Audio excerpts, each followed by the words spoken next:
every boy is looking to hear one thing from his dad, and that is, son, you have what it takes. In other words, you have what it takes to be a man. And mom can't deliver that. No one else can deliver that but the dad.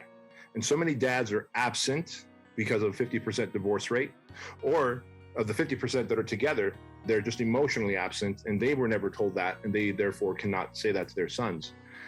But that is one of the things we have the dads tell the son at the end of this, is that, son, you have what it takes, because these sons go through some scary stuff during those 15 hours, and then to do that final evolution blindfolded, and you could just tell that the son I was looking to hear those words from my dad. I was looking to hear those words from my dad, and it's a very different relationship moving forward.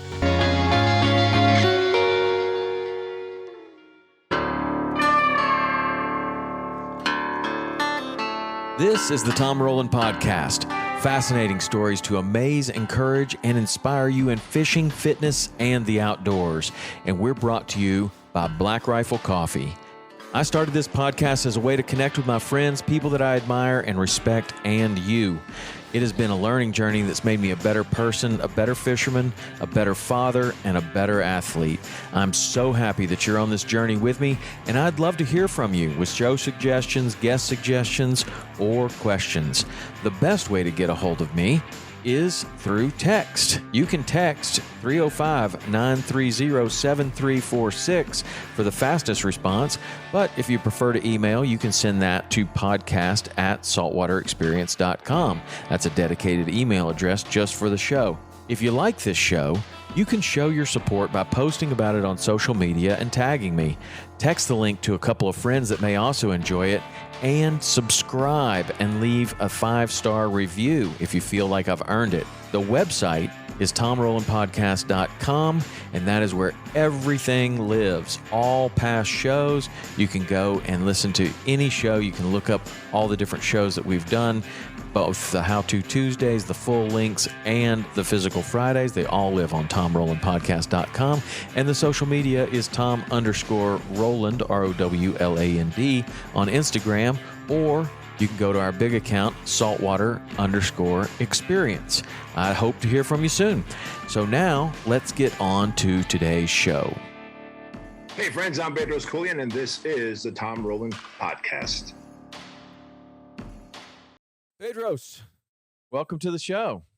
Yeah, man. Thank you for having me, Tom. Appreciate it. Well, I'm a big fan. I have read your book. I've listened to your podcasts. Ray Kashkar had so many great things to say about you. Lots of people have, actually. So I'm really excited to have you on here. And you have an amazing story. You really do have an amazing story.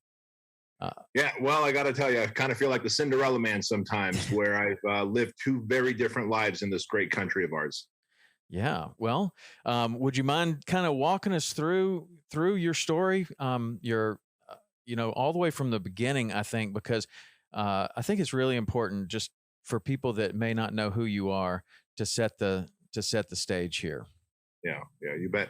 Well, the best way to say it is, I always tell people I'm the immigrant edge and the American dream. And the reason I say that is because my family and I escaped the Soviet Union in 1980. So in fact, later this month on June 16th, it will be our anniversary, 30 some odd years that we've escaped. But I share this with your 40 years. It'll be the 40-year anniversary that we've escaped. But anyway, I share this with you because when we came to the United States, you kind of have this idea in your head that the United States is, I remember hearing my mom and dad say, there's all this great opportunity and there's this freedom and you can do anything you want. And there's no socialism, there's no communism. Now, keep in mind, my dad was a member of the Communist Party. He did not want to be a member of the Communist Party in the Soviet Union. So when we escaped into Italy as a family under the guise that we're going on a vacation to Italy and that we were going to return back to Armenia, which was part of the Soviet Union then. Of course, we never returned. From when we got to Rome, Italy, we went right to the American consulate. And my dad said, hey, I'm a Communist Party member and I'm denouncing communism. And we'd like to apply as refugees to come to the United States. And so hearing what America was as a child and then experiencing it the first few years were very, very different, because what I hadn't factored in my head as a child was that I didn't speak the language. I didn't understand English. I didn't speak it. I didn't understand the language or the culture.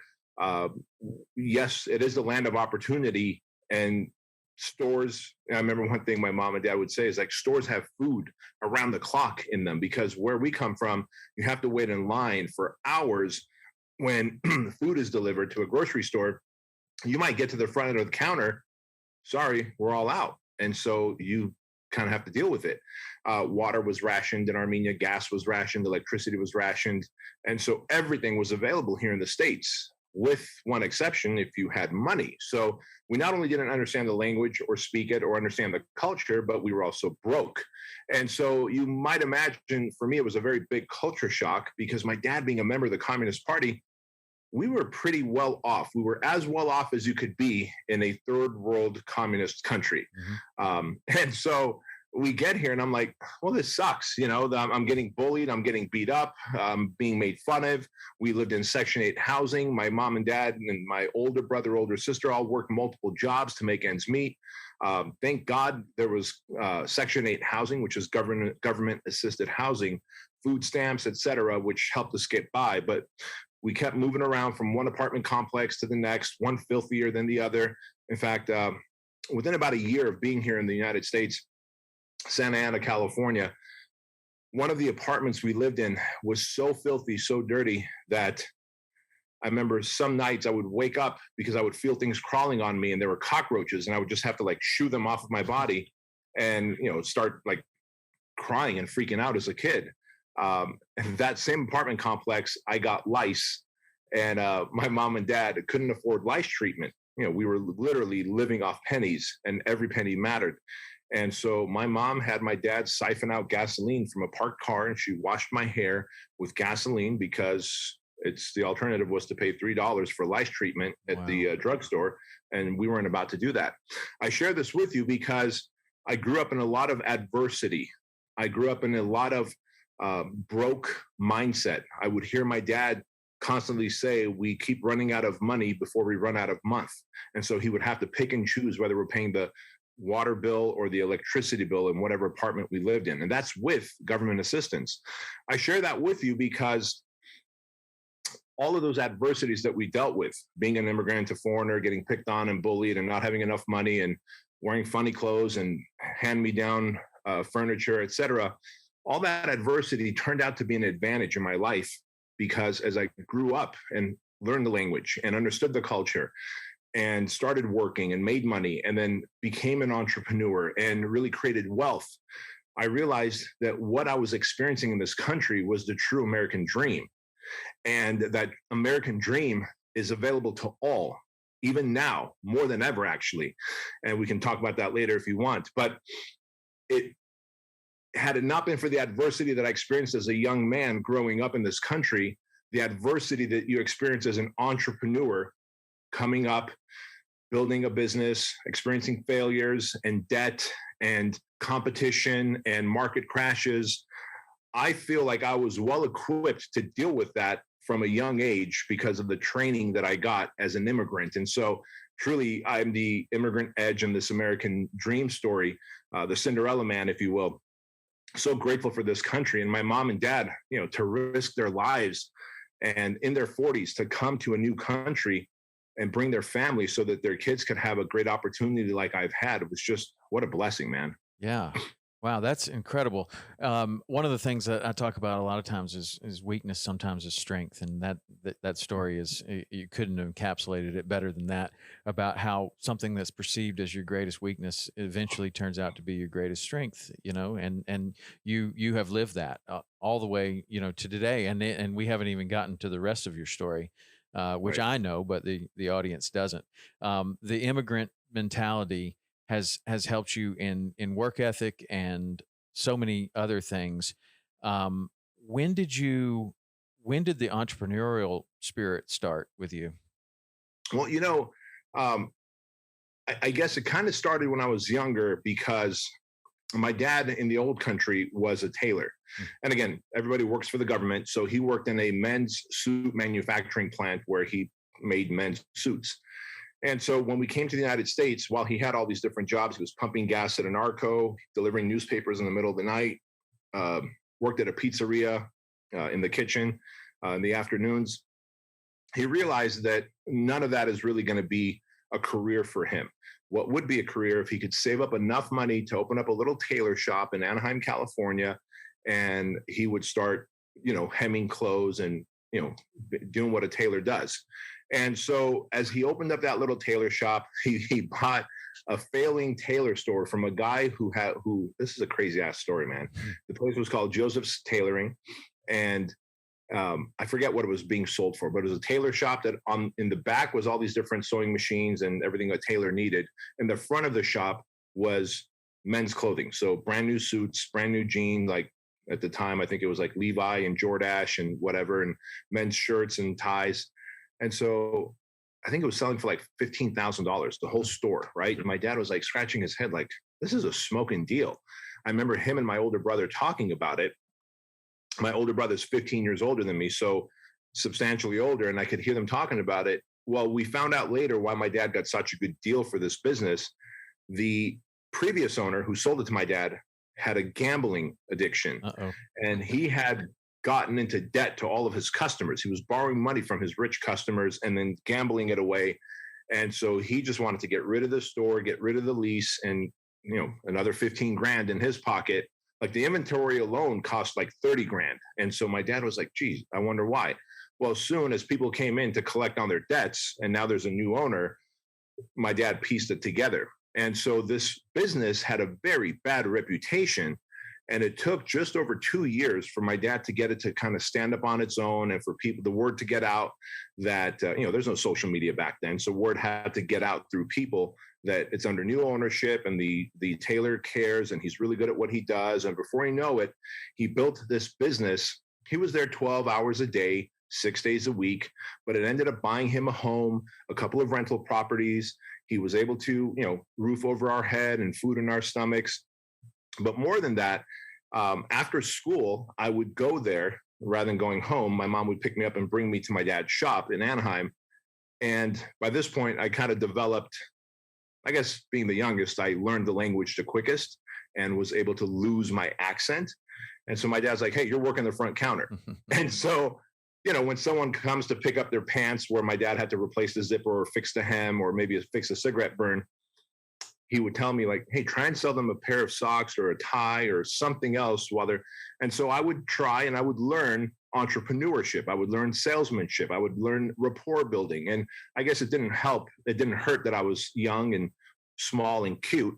And so, some little guy trying to sell you something, you're just going to buy it. And the more they bought, the more I got addicted to it. And I realized, okay, I think when I grow up, I want to own a business, but I had no idea that I'd go into the fitness space and ultimately end up owning one of the largest fitness franchises, Fit Body Boot Camp, and, end up authoring a book and all these things. I just knew that I liked this entrepreneurship stuff. I was not worried about having to work 12 hours a day like my dad. I guess I kind of always had work ethic. And I liked the idea that, gosh, the more I sell, the more I make. Now I'm making money for my dad, but if this was my business, this would be my money. Yeah, I could do that. Yeah. I've told my kids two very important skills in this world. You need to learn how to sell anything, and you need to learn how to be a carpenter. Like those two skills can take you a long way. Like if you buy a house and you want to renovate it, you don't have to ask anybody. You can just do the work yourself, save a tremendous amount of money. And then if you know how to sell, that will take you a long way. You learn that very early. And then, so the Fit Body Boot Camp, how did you get into the personal training space? Well, for me, it was out of necessity. Having a mom, an ethnic mom and dad, and it's not like they knew about high protein, low carb, low fat diets and all that stuff. Dude, when you're trying to get by, you're eating government food, whatever they give you. It was like, imitation Velveeta cheese, off-brand peanut butter, white bread. And when the bread got old, my mom would batter it with flour and eggs and fry it. So now you're eating fried bread. Is there anything worse for a man's diet than that, right? So growing up, by the time I get to sophomore year, Tom, dude, I was about 30, 35 pounds overweight as a young man. Now junior year comes and I realize, holy crap, next year is prom. And I want to ask this this girl, Nakaya, to the prom. Oh, when you're 35 pounds overweight and you don't have the self-esteem and confidence, all you're thinking to yourself is, if I was in better shape, like all the athletes who play football, I'd have a better chance of asking her out and her saying yes. So interestingly enough, I was the pariah at school. Like, I didn't have a clique that I belonged to. I wasn't with the nerds. I wasn't with the musicians. I wasn't with the athletes. So during lunchtime, I was the kid who just walked around the quad, couldn't wait until lunch was over because it was just awkward for me. But in my science class, I was, I had my science partner. His name is Dave, and he was the center of the high school football team. And so in science class, dude, we were chummy, we were friends, but outside of science class, like, I can't talk to him. Like, he would shun me, and I get it. Like, he was part of the cool group and I wasn't. So I'm like, Dave, how do I get jacked like you? Because I want to ask Nakaya to the prom next year. And I need to lose weight. And I need to get muscular. And he's like, oh, dude, tell you what, one of these days I'll take you to the school gym after school. I'm like, sweet. So he takes me to the gym. It was the most intimidating place ever. I'm awkwardly working out. Just the barbell alone is, all over the place. I've got no proprioception, no balance. There's no mind-muscle connection built yet. Everyone's grunting and squatting and deadlifting and benching all this heavy weight. And I'm like, what am I doing here? I don't even belong here right now. But Dave brings me back, and then he brings me back, and then he brings me back. And soon I'm kind of starting to see development in my body. Well, as summer comes, the summer before senior year, I go get a gym membership at a Bally's, Total Fitness. They no longer exist out here. Started reading muscle magazines like Flex and Muscle and Fitness, and realized what I was eating as an Armenian was not conducive to my outcome that I wanted. So started changing my diet. And, being a young man, that summer, I lost 35 pounds, man. I came back senior year looking lean, athletic, and people were taking notice. And I was like, this is it. Nakaya is mine. Now, I never had the courage to ask Nakaya to the prom. No. So I never ended up going to the prom. But, dude, people treated me different. It was like I went from being invisible for 3 years to being visible and likable my 4th year in high school. Now, nothing changed my personality didn't change. Nothing changed other than my physique, but all of a sudden I was visible. And so I realized, when I get out of high school, I want to help more people achieve this transformation, not so much the physical part, but because of how I felt, how people treated me. I wanted more of that for others. So I got certified as a personal trainer, worked in a big box gym, not realizing that one of the skills that you mentioned, sales, selling socks and a tie as a cute kid is one thing. Selling a $500 a month personal training program is a whole different thing. That's a high ticket item. Mm-hmm. If you don't have the skill sets, doesn't matter how jacked you are and how educated you are. Like, I know where all the muscles originate and insert. I know the adenosine triphosphate system. I know all the different ways that carbohydrates can get stored in your body and used up as energy, but I didn't know how to sell. And so I was the personal trainer that had 3 personal training clients. And then I worked on the weekends as a bouncer at a gay bar, because the gay bar paid more than the straight bar. And then I made ends meet by also working at Disneyland as a busboy and a fry cook. So I had 3 jobs, even though I only wanted to do one thing, which was personal training. One of my 3 personal training clients was this older dude named Jim Franco, entrepreneur in his late 60s, curmudgeon-y, and very direct in how he spoke. And he would always come to the gym. I'd see him pulling up in a different car every day, like an SUV, a Mercedes, a sports car. I'm like, Jim, how many cars do you have? He goes, well, I got 4 cars. I'm like, I only got this old beat up truck. He goes, you make enough money, you can have as many cars as you want. And that blew my mind. And then I go, how's it that you get here at 2:30 in the afternoon? Are you retired? He goes, no, I'm the founder and CEO of my company, and I could leave whenever I want because I've got systems in place. And then I've got people that run the systems, and the systems run the companies. I'm like, holy shit. So I'm right. Little did I know I had a built-in mentor. So as I was training him, he was mentoring me. And soon I realized that I got to become the Jim Franco of the personal training world. Now, he had a software company in the automotive industry. And through his mentorship and guidance, I ended up ultimately borrowing money at an 8% interest from him, $55,000, and opening up a little personal training studio. And that was the kickoff of me getting into the fitness industry as an entrepreneur. And man, he mentored me and taught me how to sell, how to market, how to retain clients, how to ask for referrals, how to reactivate a former client. These are all things I did not know. They don't teach you that in any manual when you go and become a personal trainer. Hell, they don't teach you that as a doctor or dentist when you go to medical school. Right. And ironically, those were the skills that helped me make the hundreds of millions of dollars and that ultimately helped me parlay it into Fit Body Bootcamp, the international franchise that it is. It's incredible. So far, there have been two people in your life that were incredibly instrumental. Dave, your football player friend, and then Jim. Like, Yeah. did you have other people in your life that you look to and you're like, that guy's doing something really cool? Or did these two people just really stand out and be a big part of your life? I think these two people really helped stand out in terms of what I want to do in my life. Yes, I want to be in the fitness industry, and then how I want to make money. I was taught that. The other person, really the first person, when I look back, was my dad. In that, this as an entrepreneur, man, if you're not willing to take risks, forget it. You're not going to make it. The economy is on its way to crashing right now as we're filming this. The crypto, Bitcoin, Ethereum has crashed like 35%, just like the stock market has. I just dropped another $55,000 into it because while everyone else is running away from it, I'm running into it because I'm buying at a cheaper price. Right? I've learned to be a risk taker. I started Fit Body Bootcamp, our franchise, in 2009, 2010, at the peak of the housing market crash when unemployment was over 11%. So I've been conditioned by my dad to lean into risk. Like, he risked his life to come to the United States. He risked his life to put in money together and buy that shop. He risked his life in buying a home and renting it out. The guy didn't know how to do that. And so between my dad and then Dave and then Jim Franco, I started connecting these dots.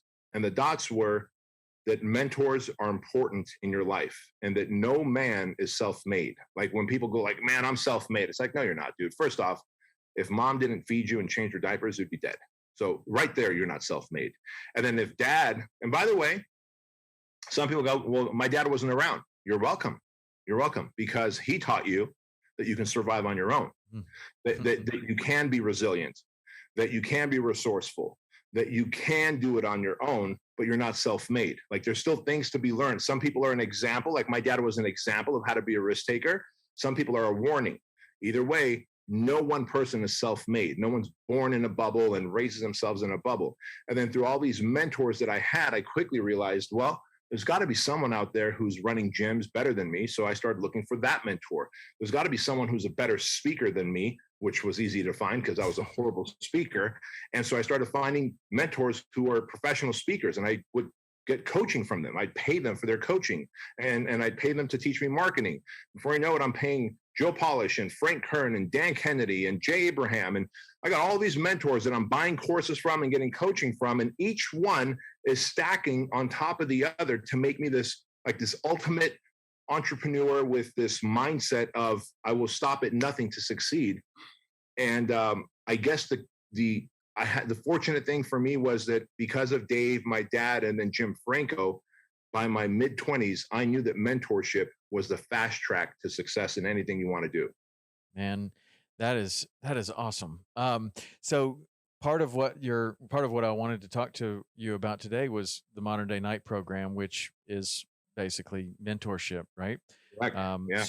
So how do we get from there to having the freedom to start another business like the Modern Day Night program, which obviously is very, it's close to your heart. It's something that is your purpose.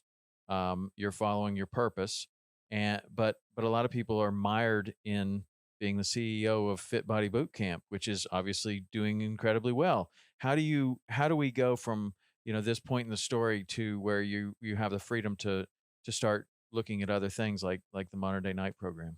Yeah, that's a really good question. And once again, I have to point back to adversity and how adversity ultimately becomes an advantage. And so while I had mentors that taught me entrepreneurship and marketing, sales follow-up, retention, referral generation, reactivation. As you start building a brand, you start getting an assistant and then another employee. And right around when I had 6 or 7 employees, this was the year 2013. Dude, I had a massive panic attack. So bad. I'd never had a panic attack before. I'd felt anxious before. I'd felt stress. Like, what entrepreneur doesn't feel stress and anxious throughout their life as they're building up, right? Like, you'd be functionally retarded if you didn't feel that. But when I had this panic attack one morning as I was getting ready to leave my home, dude, I thought I was having a heart attack. I was in my late 30s. I was 38 years old, 37 years old. And I remember thinking, okay, this is how I die. And it's so weird how quickly you accept death. I'm like, this is a heart attack. This is how I go. And then I felt this immense amount of sadness because I realized I let 3 people down. I let down my wife, who's going to protect her and be there for her. I let down my son, who's going to teach him and raise him to be a modern day knight, a chivalrous young man who's purpose driven and confident. And then who's going to walk Chloe down the aisle when she's older. Certainly not me. I'm dying. I'm having a heart attack in that moment. And so I stumbled out of my guest house. I happened to go up to my guest house that morning to get my shoes. The night before, I left my tennis shoes in the guest house because I play the drums and I play barefoot. So I'd taken off my shoes. So as I bent down to pick up my shoes, what I thought was a heart attack was taking place. I stumble out of the guest house thinking, here's what's running through my mind. This is what's weird, man. Men are so stupid. 1, I accepted death that quickly, but then 2, of course, all the sadness of who's going to take care of my family. And then 3, I'm like, they cannot find me at the end of the day in this guest house. If they do, I'm going to have rigor mortis. I'm going to be all swollen and nasty looking. And the last visual image of me cannot be that. Like, they will be traumatized. My family will be traumatized. So my theory was, if I could just somehow stumble out of the guest house, go down the staircase, and if I die on the pool deck, my wife would find me sooner or later. She lets the dog out, and I'd be fresh enough dead where I would look somewhat normal, right? I know it's twisted, but that's literally what went through my mind. And I share this with you because as I stumble down the staircase and get to the pool deck, I don't know if it was the fresh air or the movement, dude, all of a sudden, like, this feeling of tightness in my chest went away and my heart rate started to go back to normal. The tingling of my hands went away. And I'm left in the sweaty puddle thinking, shit, I just dodged a heart attack, right? Well, all right, work's not going to wait for me. So off I go, put my shoes on and off I went. That night, I'm telling my wife, hey, guess what? This morning I dodged a heart attack. You're like, what the hell? I go, yeah, I dodged a heart attack. She goes, we're going to the doctor. We go to the doctor. They do all the EKG and wacky tests. They're like, dude, you didn't have a heart attack. You probably had an anxiety attack. They turn to me and go, are you stressed and overworked? And before I can answer, my wife's like, yes, yes, he is. He's a mess, right? And so what ended up really happening, the reason I share this with you is I became a great entrepreneur, as in I can market, I can sell, I can create a product and a service. But as my team grew, I was not a great leader. I'd never been a great leader. I'd never been put in a position to lead. And leadership is not factory installed in me. In fact, it's not factory installed in most people. So when the time came to become the leader and stand in that place, I didn't know how to communicate well. I didn't know how to ask my team for what I wanted. I was passive aggressive with them. I didn't know how to discipline them. I felt like they had it out for me. Why aren't they working as hard as me? Well, who would work as hard as you for your business, right? But if the leader at least gave some vision, gave some direction, gave some KPIs, key performance indicators, I knew none of that could clearly communicate what's in here so that they could see it and execute it. And so in that moment, I realized that I was the problem and leadership was truly the problem and I lacked it. So I went all in now learning about leadership. I spent the next 3 years learning about leadership, how to lead my team. My team grew, and now we have well over 70 team members here at HQ and across the nation. Right. And what's really cool is I was able to then recruit other leaders to come in and step in as VPs and director of operations and COOs. And before you know it, my plate is empty enough where I could do something like the project and help other men who were in my position, who build a business, but are anxious, suffering in silence, feel like They're just running on the hamster wheel. Yes, I'm making a lot of money, but I can't sleep at night. I'm taking NyQuil to fall asleep. And then I started adding Vicodin in addition to NyQuil to fall asleep. And I take a pot of coffee and pre-workout to wake up in the morning. And I was on the cycle. And I realized very quickly, one, leadership is the problem. And two, there's some issues I got to deal with. And so when I asked that doctor, can you put me on Xanax or something? And he did. Well, within a week of being on Xanax, dude, I had no desire to perform in my business. I had no creativity because it just numbs you, right? Yeah. So I go back a week later. I go, hey, doc, this isn't working. He goes, well, you got to go do talk therapy. Like, you need a therapist to give you tools to deal with your anxiousness and your and all this stuff, your stress. In talk therapy, within 4 sessions, my therapist, Kevin, taught me HALT: hungry, angry, lonely, tired. When you're halting, hungry, angry, lonely, tired, you're more likely to have an anxiety attack, a panic attack. The alcoholic is more likely to go back to the bottle. The gambler is about going to go gamble when they're halting. And then also, anxiety is anticipation of future pain. So rather than anticipating the future pain, deal with it, have the communication, solve it, lean into it. So he taught me some tools, and voila, 4 weeks, no anxiousness, no feeling like I'm going to have a panic attack. On the 5th session, I go, Kevin, looks like we're done here. You gave me the tools I need. Thank you. See you later. He had built such a relationship with me in those 4.5, 5 weeks. He goes, hey, before you leave, is there anything else we need to talk about? Maybe your family growing up, maybe anything take place in Armenia, anything else. I'm like, thought about it. I go, nope, everything's good. And he goes, are you sure? I go, listen, I grew up in a rough and tumble environment because my dad's a former communist, and I grew up around gangs here in Southern California. But none of the beatings that my dad gave me and none of the gang violence that I experienced held a candle to what happened to me in Armenia. And he looks at me, he goes, holy crap, what happened? And I broke down and started crying, dude. For some reason, he had built such rapport and trust with me that I felt safe enough to put that olive branch out there of, I guess, opening up the can of worms that I was molested as a young boy in Armenia between the ages of 4 and 6. Wow. So when we escaped, my mom and dad still don't know that they freed me from that constant molestation by 2 older boys. And so when you then go back and realize the pattern of my life, where I had a chip on my shoulder, I have to be successful at any cost,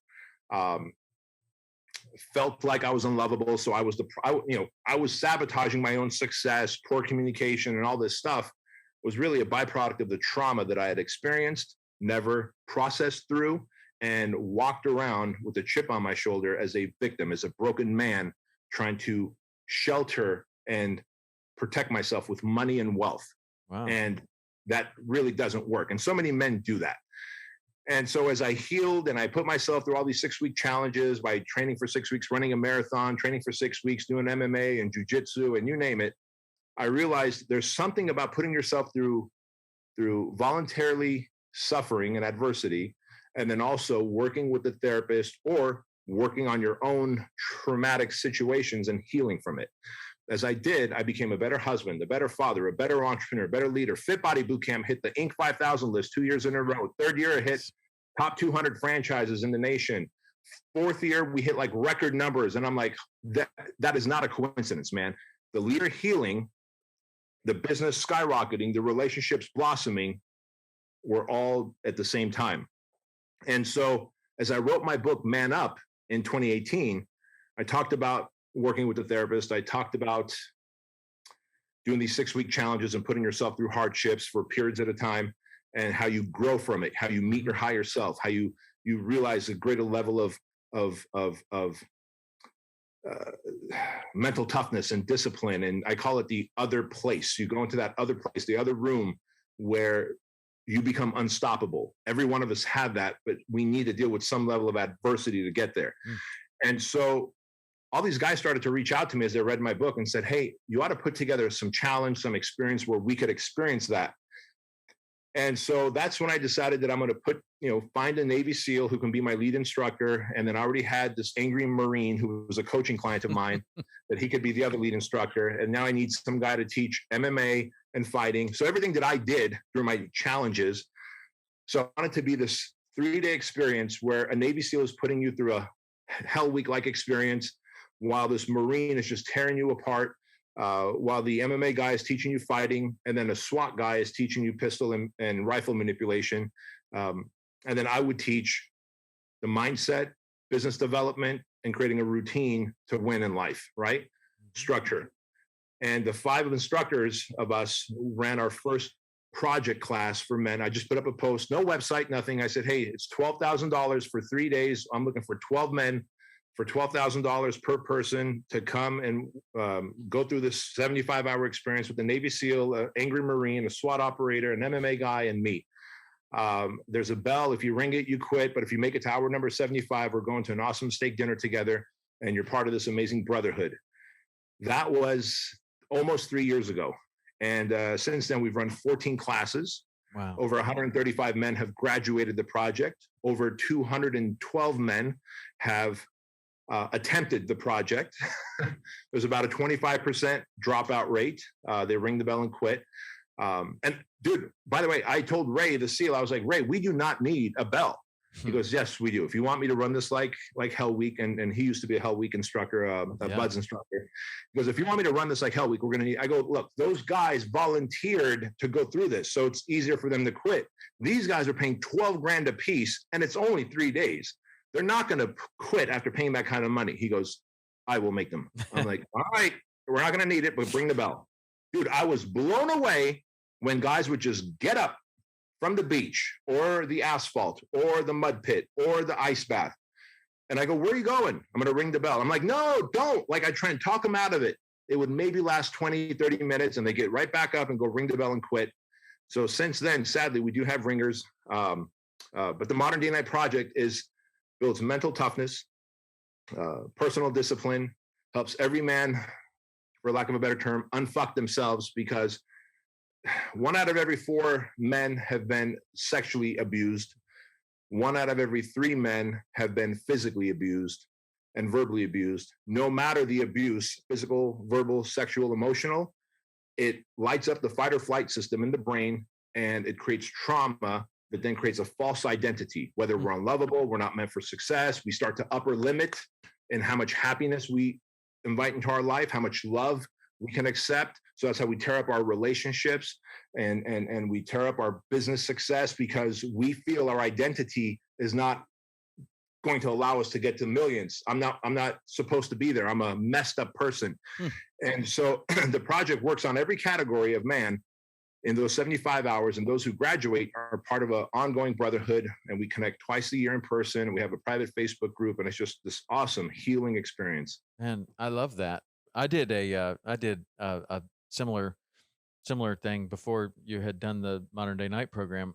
I did SEAL Fit, Kokoro, and it was, I mean, I talk about it on the podcast all the time because it was transformative in my life. It Absolutely hit almost all of those things, but where I see that something that you're doing differently is there's a little more maybe business, and then there's this community that follows.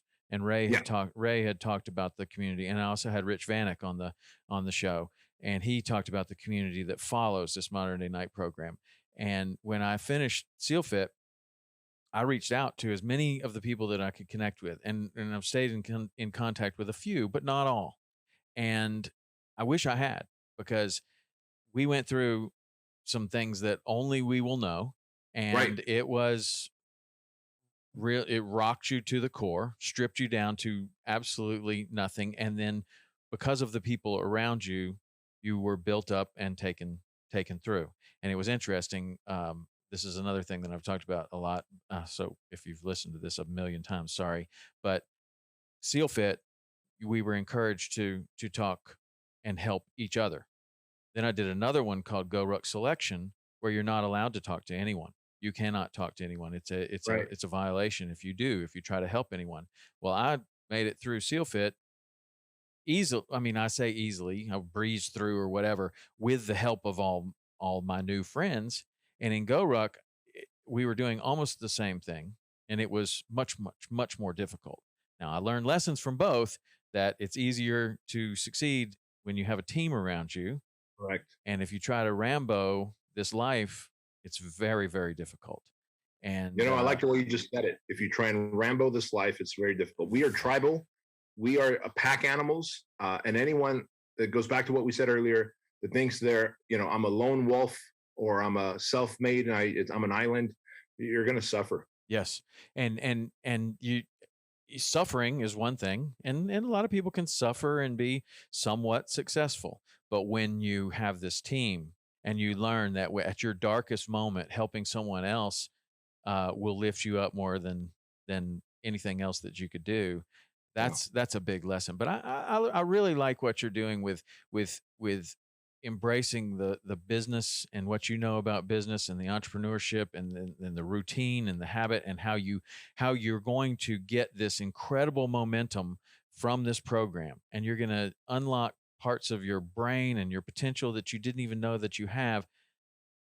But where are you going to be in 2 years? Like, how do Right. you keep that going? And that's what I see, that this community and staying involved and staying, active in that community, that would kind of prolong that a lot Yeah, more. it creates accountability, and we Yeah. all know that which is tracked and measured gets improved. And so Yes. when you have guys from your class and other classes now as part of a community that you meet up twice a year in person, and then regionally they're connecting all the time, and they're all in the Facebook group, like they do business together, get tattoos from each other, because a couple of them are world-renowned tattoo artists. Some of them are like amazing financial advisors who, and now all of a sudden, like Rich Vanek met a guy in the group where now they're business partners together. And so when I see that happen, I'm like, holy crap, man, like we Yeah. created something that's so much bigger than us. And it brings me so much joy and happiness. And to see these men heal, because I do take them through a journaling process called killing your toxic cognitions, which are your false beliefs about yourself. Mhm. And so those are the two things, really three things, that separate the project from anything like it. Is one, I do believe that money is a weapon, and we have to use money, and we have to make an obscene amount of money to have financial freedom, and then to let that cup overflow so that we can help others, churches, causes, charities. And so that's a gift that I have in terms of entrepreneurship. And so I teach that. The other thing is the journaling process of killing the toxic cognitions and really realizing that, wait a minute, this experience that happened to me does not create this false identity of who I am. Yeah. It is just a blip on my timeline of life. And so for the first time ever, they verbally talk about what happened to them, and they look left, look right. No one's judging them. Others have gone through similar experiences, and they go, you know what? Okay, I don't have to carry this heavy burden like I did. And then, of course, the third thing is the brotherhood beyond the 75 hours that keeps them connected and accountable, which, again, I sometimes think like I didn't even start the project. It just kind of worked through me and became this thing. And we always joke about it, because Ray and I always joke about, man, if we got hit by a bus, we've got easily another 10 guys from the brotherhood who can step into our position now and keep running this thing. Yeah. Yeah. I love that. How'd you find Ray? How did you and Ray connect? Well, so you've had Ray on your show, Yeah, so he's yeah. a very colorful individual. Love him. I So, really do. I just love him. He's got energy. He's the kind of guy that you're going to push yourself around him. He is going to bring out the best in you. Agreed. So to that point, about 3.5 years ago, almost 4 years ago, I was asked to do a keynote presentation at a big event in Miami. One of my dear friends, Jason Redman, also a Navy SEAL, was a speaker at that event as well. So, I see him, we hug it out. Hey, what's going on? He goes, Bedros, I want to introduce you to someone. He's also a SEAL, and he was in the same BUDS class with me. So he introduces me to this stacked powerhouse of a man, Ray Kashkar. And Ray immediately, with his magnanimous personality, like, hey, good to meet you, da-da-da. He goes, I'm the opener to the opener to the opener to the opener for you. I'm like, all right, fantastic, right? And automatically gets me to laugh. And then after my presentation, true story, man, as I'm talking on stage, I could see out of the corner of my eye, stage left, I'm like, I think in the dark shadows, that's Ray, and he's got his back to me off stage. And afterwards, I'm like, hey, buddy, was that you? What were you doing? He goes, oh, I wanted to make sure I heard all of your presentation. I had to pee, so I was peeing in a bottle. I'm like, all right, that's interesting. I didn't realize that this is what I'm getting as a business partner moving forward, right? Yeah. So I'm like, all right, well, that's an interesting guy. He goes, hey, by the way, after lunch, do you want to go hang out at the bar? I'm like, sure, I'll have a drink with you. He goes, well, we're going to do this thing called the stunt man. I'm like, what is it? Did he tell you about the stuntman? Yeah, he's told me about that, but go for it, because only he's told me about it. No one who he has made experience it has told me about it. So I go, well, buddy, what's a stuntman? I'm thinking like, like whatever, like Shirley Temple, right? It's the name of a drink. And so he tells his bartender, he goes, hey, 2 stuntmen, please. And the bartender looks at him like, I have no idea what you're talking about. He goes, give me 2 shots of tequila, 2 separate shots of tequila, 2 limes, and give us the salt shaker. All right. So the idea is that you sprinkle salt on your hand and you snort it up your nose. You shoot the tequila, and then you take the lime and you open your eye and you squish the lime in your eye. And there you have it, my friend, a stuntman. I was in all types of pain and fluids are running out of my body. And Ray's like, you're a good guy. I'm like, yeah, okay, if you say so.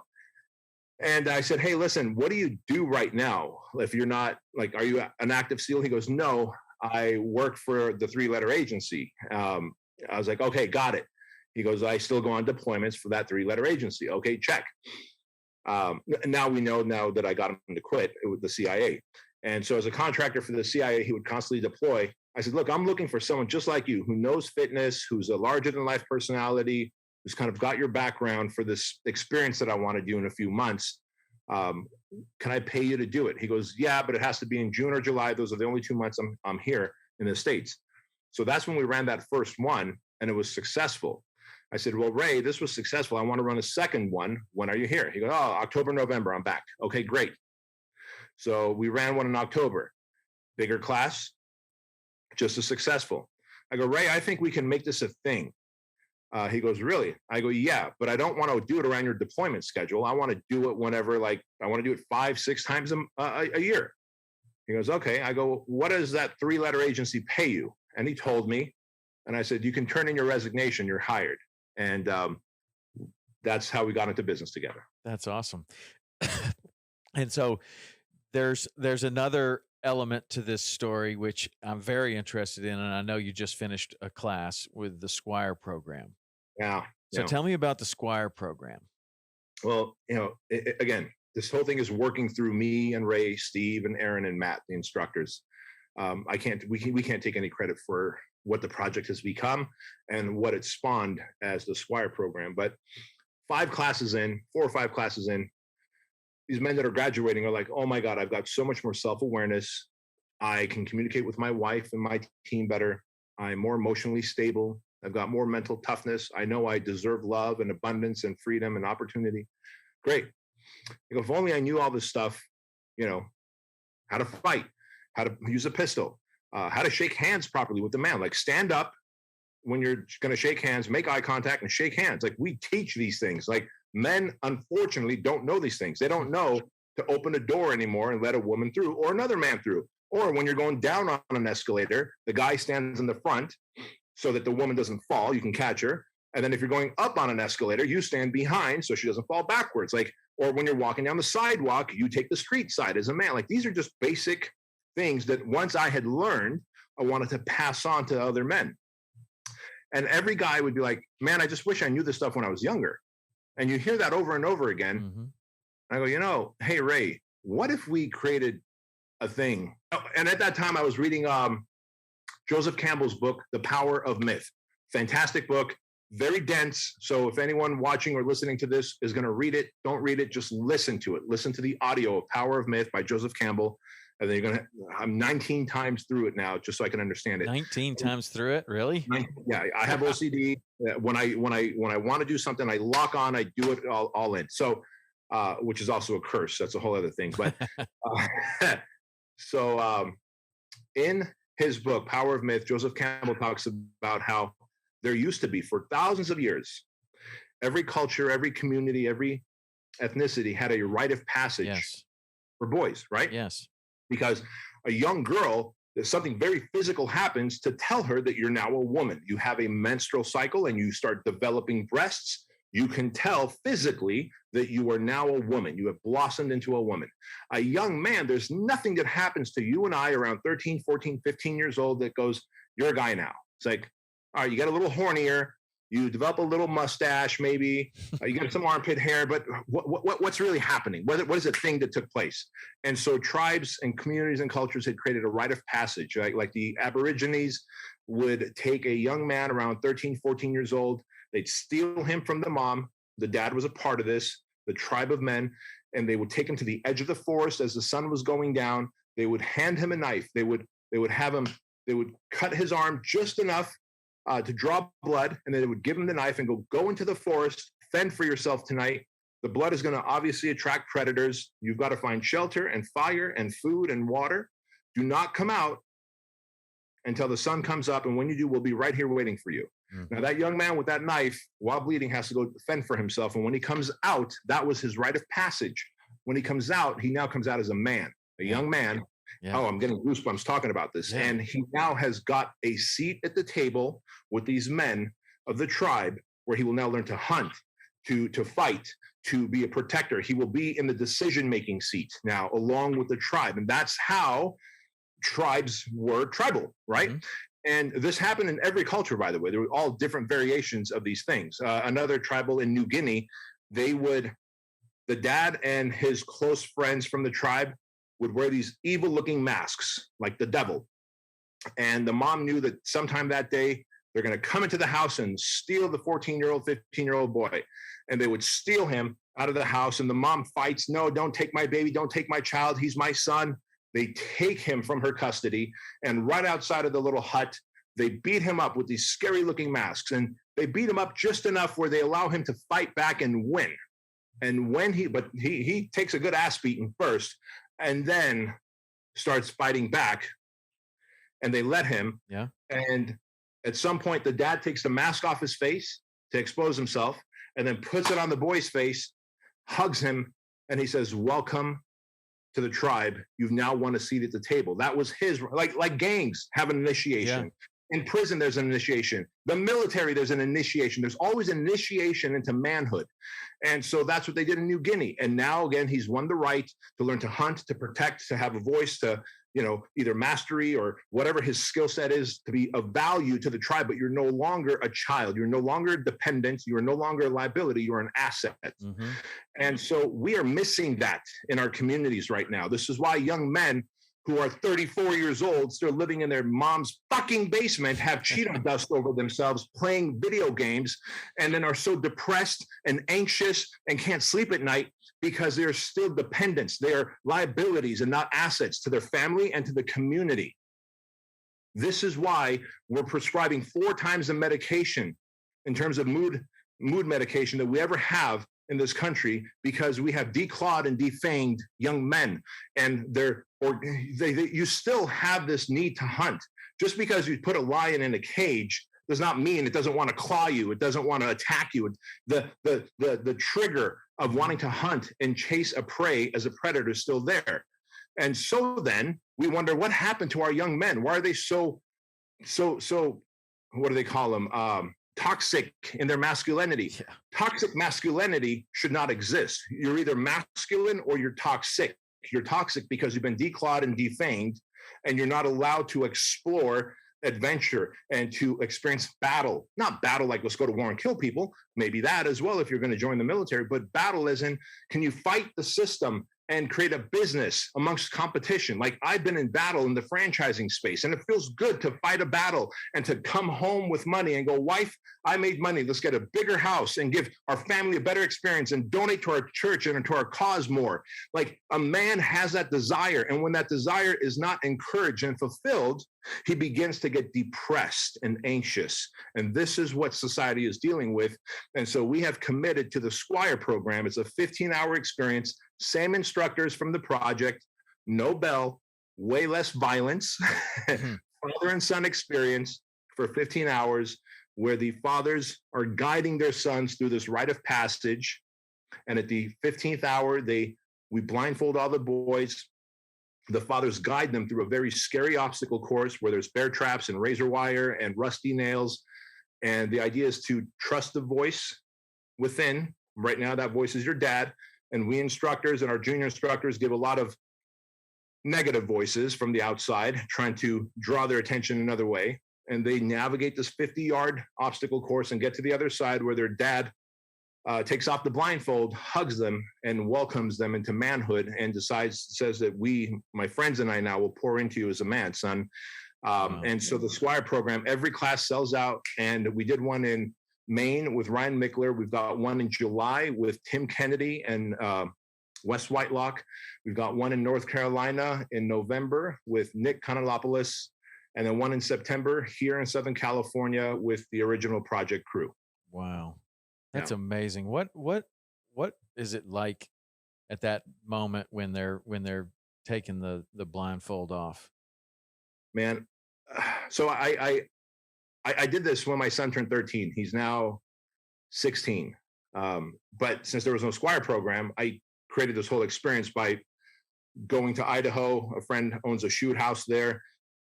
I took 9 friends with me who I trust, men who I trust, and who, if God forbid I died, I would want them to lead my son. And we put my son through a scary experience all day long in the shoot house in these different scenarios. And then we all circled up around him and poured into him. And then I said, son, congratulations. This was your initiation into manhood. And so I had read a book called Raising a Modern Day Knight when my wife was pregnant. And that's what gave me the idea. Till this day, every class that we've run of the Squire program, and, we have like anywhere from 20 dads and sons, like a couple, pairs, to we had one class where we had 80 attendees, so 40 dads and sons. But man, when they cross that finish line and take the blindfold off, I just 6 foot, 230 pounds, and I just want to fall apart and cry every time, man. I never had that. I gave it to my son. I see how meaningful it is. Me and my son are like best friends. We work out together every night. We play ping pong. We do the hot tub. We're inseparable. And to see these dads create those relationships and those bonds in such a short time, and then to commit to their sons moving forward, it's emotional. It's healing. It's therapeutic. And it gives me hope for our great country, man. This is such an amazing country, the United States. We're one generation away from losing our constitutional rights and freedoms and opportunities and liberties. And if we don't pass this along to the next generation will let go of what we have in this great nation, this beautiful nation, and we will become like all the others. Because freedom, as my friend John Lovell said, is not the natural state of man. Freedom is not the natural state of man. Sadly, men want to oppress and enslave other men. And we must have good men who are willing to stand in the gap where that's concerned. Wow. And is that the message that is received loud and clear in the Squire program? Absolutely. That they have a greater responsibility than just their family and their community. They have a responsibility with the nation and the freedom that this nation gives. Wow. I love it. And do you have the community after the fact that these boys that are now men are join their own community, or do they join the Modern Day Knight community, or what's the post? Good question. We class them up together. So every Squire class, the young men are connected together through a private Facebook group. And actually now we're creating the Mighty Networks group so that it's not on social media. It's just a network group minus social media aspect. And it's so cool to see these boys swapping numbers and staying connected. And now they have their own little tribe of men. And I told Ray, I said, if we did our job right with the Squire program, and we can do more of these across the country over the years to come, we should be able to work our way out of a job where the project is concerned. If we do this right, we'll never have to run another Modern Day Knight project class again.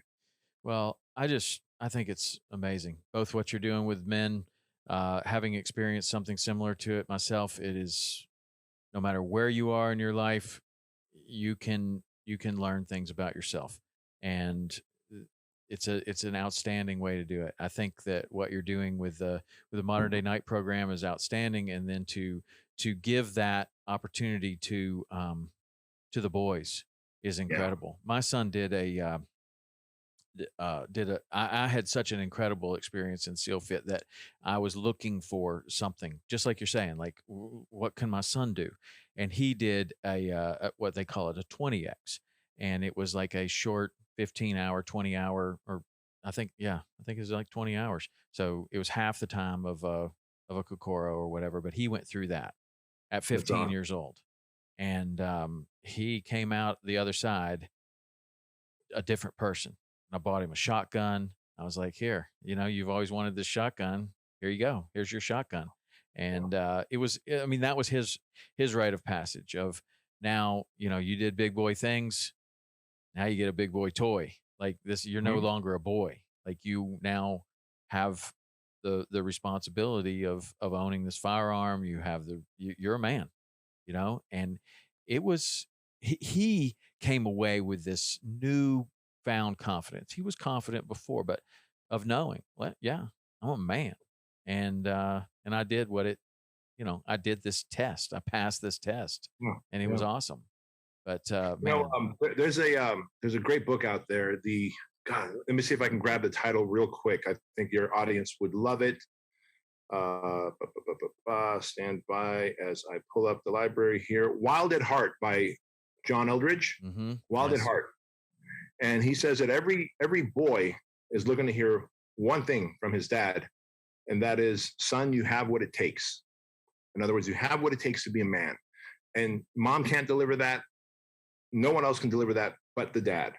And so many dads are absent because of 50% divorce rate, or of the 50% that are together, they're just emotionally absent and they were never told that, and they therefore cannot say that to their sons.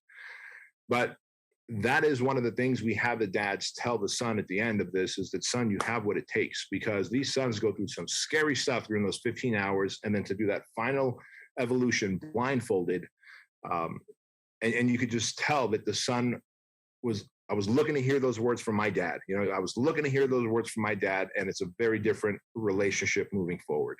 Yeah. Have you had communication with a lot of the dads about the relationship with their sons afterwards? And has it been? We do. Actually, during the project, there's a 2-hour gap where we separate the sons and the fathers, and we take the fathers to a different building here in our headquarters. We call it our learning center. And two of my instructors, Instructor Steve and Instructor Matt, the Marine and the SWAT guy, pour into the dads about, look, as dads, it's your job to let your son know that he has what it takes, but you can't just let him know that. You have to put him through the test, and this is the test. And you can't not say I love you. And how you role model a relationship with his mom is what he is going to go and duplicate. And so we educate the dads for 2 hours. And some of the dads, and I had to do this one time when I walked in, I into that meeting. Usually I'm with the sons during that time, but I walked into that meeting with the dads and I said, guys, there's about 7 of you here that I can look at you and say, you look like a pumpkin, your son looks like a pumpkin. You look like a pear, your son looks like a pear. You are literally role modeling poor health to these young men. And then this guy looks like a jacked beast, and your son looks like a jacked beast. And the reality is that they will model us. They will model us. And so, to tell these dads in private, away from their sons, I never want to embarrass them, that, look, man, you've got a duty and an obligation to take care of your health, to be battle ready, physically, mentally, emotionally, financially, spiritually, be battle ready. The battle that's taking place right now, where the government is trying to disorient and confuse our kids into thinking you're male, you're female, you could be whatever you want. You could be pregnant. You want to be pregnant, but it's your body, your choice. But only if you're a woman. But if you're a man and you can be pregnant, is it your body, your choice? We don't know. If you're white, but if you're black, but if you're, what the hell, right? Like, we need fathers to step in, because there is a battle for the minds and the hearts of our young men and women that's happening. And if a man can't be physically fit, if he can't respect the house that he lives in, how is he to respect his son, his wife, the house, the community that he lives in? He's not. And so those are some of the tough conversations we have with these dads as well. Yeah. And needed as well. And it's a weird thing to as a father myself, I had to come to the realization that putting your health first is not a selfish thing.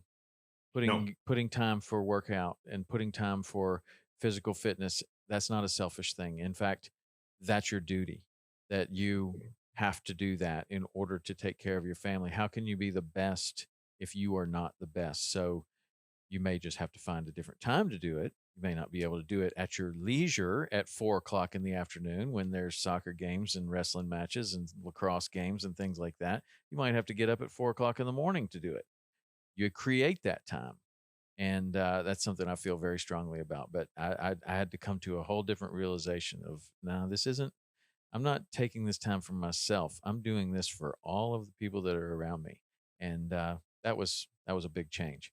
Man, if people wanted to get involved in the Modern Day Night program or the Squire program, what would they do? Easiest thing to do is to either follow me or Ray on Instagram. My Instagram handle is at Bedros Keuilian, and Ray's Instagram is Ray Care.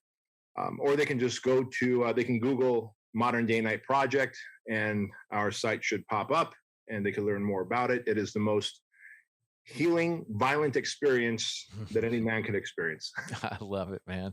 I love it. I'm just totally down with the whole thing. I think it's fantastic. Right and on. I don't know how or where, but I've told Ray this too. I don't know how or where, but I want to get together with you guys and do some training. I would love that. I would love that. If you're where's the base for you? Where are you located? Either in Florida or in Chattanooga, Tennessee. I spend a lot of time there. So the Florida Keys or Chattanooga, Tennessee, and but I go all over the place. So I don't know. Name it. Now I'll try to be there, but I would love it. I really would. I'd love to just you guys got a good energy, and I want to experience it. Thank you. Yeah, appreciate man. that. And well, thank you so much for your time. I know you're a super busy guy, but your story is incredible. And if you want to learn more, what he didn't tell you is that Man Up is a fantastic book. You can read that book. It's also on audio. I listen to it on audio. It's fantastic. And there's a billion podcasts that he's on. He donates his time to spread his message, and you do a great job of it. You're a great communicator. Thank you. Okay, Bedros, thank you very much. And we'll be back for another awesome episode next week. Do yourself a favor. Seek out Bedros Keuilian, read his book, look at his podcast, and if you're at all interested in the Modern Day Night Project, I think you should do it. And I think you should also get your son involved in the Squire program. All right, that's it for this week. We'll see you next week.